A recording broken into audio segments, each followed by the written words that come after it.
Immediately, I found out when I assumed again office, maraming health center na sinara at pinatay. Meron pa nga mga health center, ginawa na lang barangay hall.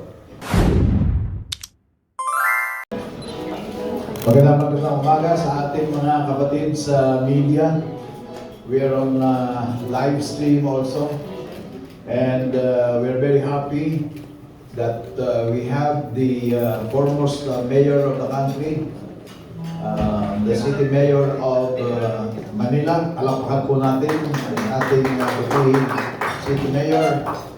Siya ang ating panauwing pandangal dito sa ating kapihan sa Manila Friends. At kasama ko po muli ang ating publisher na former press secretary, Sunny Coloma. Sunny, umaga po. At alam mo, diretsahan ang usapan nito, wala nang paligoy-ligoy. Ang ating panauwing pandangal ay nagsilbi na or over two decades na ang kanyang public service. Nagsimula sa isang payak na pinagmulan, humble beginnings sa Tondo, Manila, at dumanas din ng maraming paghamon sa buhay mula pa ng kanyang kabataan. Subalit nagtiyaga at nagpursige. Nagsimula siya bilang city councilor ng Manila and the most voted councilor at that. Hindi lang sa artista, talaga namang masipag at magaling.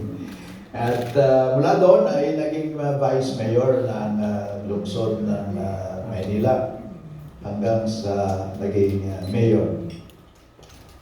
Sa executive level in the national front, siya ay naging Undersecretary of the Department of Social Welfare and Development and Chairman of the National Railways Corporation. Nag-aaral din siya ng batas at nagkaroon ng mga studies sa Harvard and Oxford University na siyang lalo nagpatalas ng kanyang kalaman, lalo-lalo na sa area of public administration. So that in a nutshell is the person we are having as our resource and guest speaker in today's kapihan. So Mayor, mabuhay ka at mainit na pagtanggap dito sa Manila Friends Hotel. Thank you, Senator Joey Lina, our idol, at ang ating magaling na Secretary Sunny Coloma, at sa inyong lahat na nandito, friends in the media and the mga independent vloggers.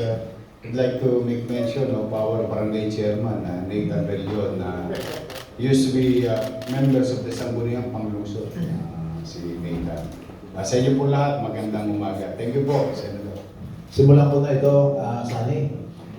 Din lamang at nagagaling lang natin sa SONA. Bagamat siya ay nag-deliver na rin ang kanyang sariling State of the City address. At Kakirino. Lamang kayo dalawa. Siguro po, Sorry, kaya komportable na si Yorme. Ano po ba ang pananaw natin para sa lungsod ng Maynila sa susunod ng 2 taon? At sa higit pa roon, what is your vision for the city of Manila and the Manileños? Manila is a very challenging city in terms of demographics and economic situation. A lot of contradiction. Nandito mga pinakamayayaman at yumaman ng gusto na mga individual at korporasyon nagsimula lahat sa Manila. On the other side of the river, there is also the poorest among the poor. Tapos lahat yata ng lahi ng ating bansa, Ilocano, Ilonggo, Bisaya, Muslim natin mga kapatid, and so on and so forth, nandito rin. Kaya it's very challenging. And it's a very old city.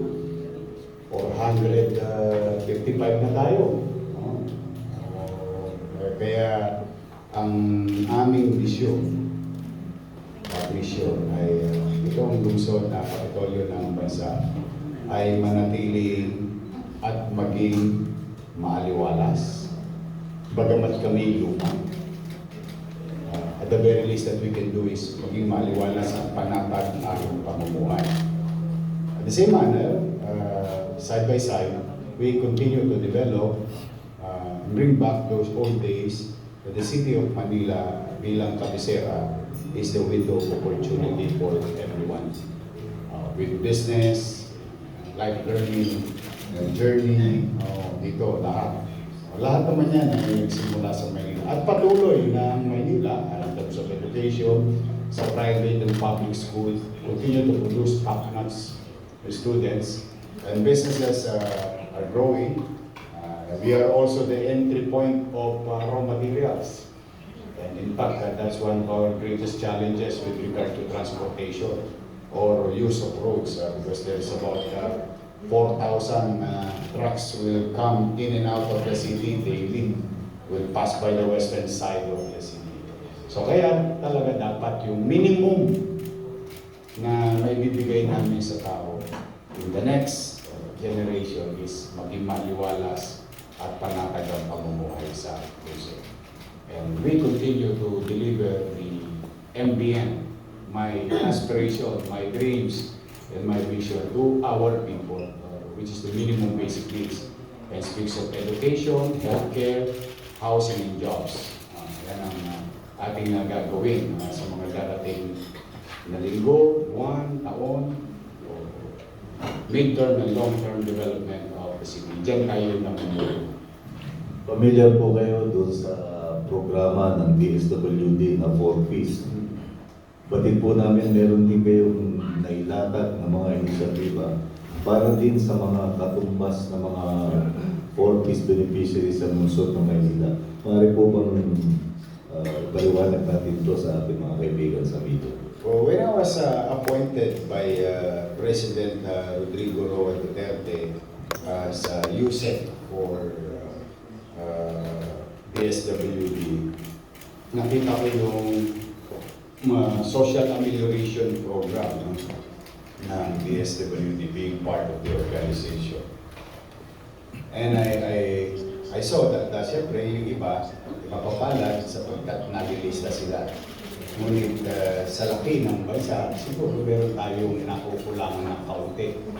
So that's why when I became mayor of the city, what we did is to come up with parallel program, but initiative of the local government. Like in the case of senior citizen, yun ang una kong prioritize, yung senior citizen. Meron din naman sa national government, DSWD. Out of 200,000, more or less, senior citizen in Manila, there's about 25,000 listed in the DSWD program. So what we did is to come up with the pension or allowance ng senior citizens sa Manila nung first term ko as mayor. Pero ito, 500 pesos across, walang mahirap, walang middle class, walang mayaman. Ang tanging qualification lang, edad at saka taga Maynila. Very simple, straightforward. So they're getting it quarterly. Recently, about a few days ago, lumabas na yung second quarter ng allowance ng mga senior citizen. Kasi priority ko talaga yung mga senior. Doon man lamang tayong mga bata, sabi ko, kaming mga bata. Kung nasaan man ngayon ang ating bansa, dala na rin ang utang na loob natin sa mga matatanda natin sa kasalukuyan. Sapagkat yung mga pinagpagal nila, pinagpursigihan nila ng araw, itinaguyo na siya ang ating pinakikinabangan ngayon. Bagay man lamang na in their twilight years, maramdaman nila na may gobyernong ipinagmamalasakit sila. O kaya na nagtuloy-tuloy yung programa na yun. Then, I have to give credit where it's due. Kinopya ko naman sa Makati kay dating Vice President and Mayor Jomar Binay. Ito talaga kinopya ko to sa kanila. Yung may mga cake, yung mga senior. No? Then we came up with another idea to reinforce the health of our seniors. So, yung ensure, yung gatas na ensure. Then we went further, sabi ko, doon din sa PWD, tapos ng pag-alaman ko na may mga PWD rin na bata, so we gave financial assistance also regularly sa PWD and senior, PWD, adult and minor. Then we went again further and further. Now we have the solo parent. Kasi mayroon magtaguyod nang nag-iisa ka lang sa buhay ng iyong mga anak. So dito man lamang kaakibat mo on your side is the city government of Manila. Then itong ating mga eskola ng bayan. Yung mga estudyante natin sa UDM. Ito At saka sa, para sa, PLM. para sa mga kabataan naman. Oo, ito naman. Ito naman sa mga kabataan. Kasi ako, I for one of many also wishes to finish our education. Maswerte mo pag ikay natanggap sa PLM, saka sa UDM. But the challenge is economic. Alam mo, nasa sentro yung PLM. So if you're coming from Balot, Tondo, if you're coming from Arpapa, boundary ng Caloocan at Manila, if you're coming from Mabuhay, Rotonda, and if you're coming from Santa Mesa, or if you're coming from Vito Cruz, medyo mamamasahe ka. Alam mo yung ibang mga estudyante natin, ipinag-ahari mo na lang talaga ng kanilang mga magulang yung kanilang pag-aaral. Kaya sabi ko, baka kung po pwede, magbigay tayo ng allowance sa mga estudyante ng PLM, which we did. Then we went further up to K-12. Kaya may allowance sila sa amin na 1,000 pesos. Kahit pa paano, mabawasan po yung gastusin nila sa pamasahe. Or kaya pa nila kung mabilidad yung bata, pwede pa magbaon. May matira pa para sa 1,000 a month. 1,000. Doon naman po sa aspeto ng pag-modernize ng ating mga sistema, pati din po na ang Maynila isa sa mga pioneer ng digitalization ng local government. Siguro po, ikatutuwa ng ating mga kaibigan sa media kung may papaliwanag natin ng mga inisyatiba ng City of Manila on the digital revolution.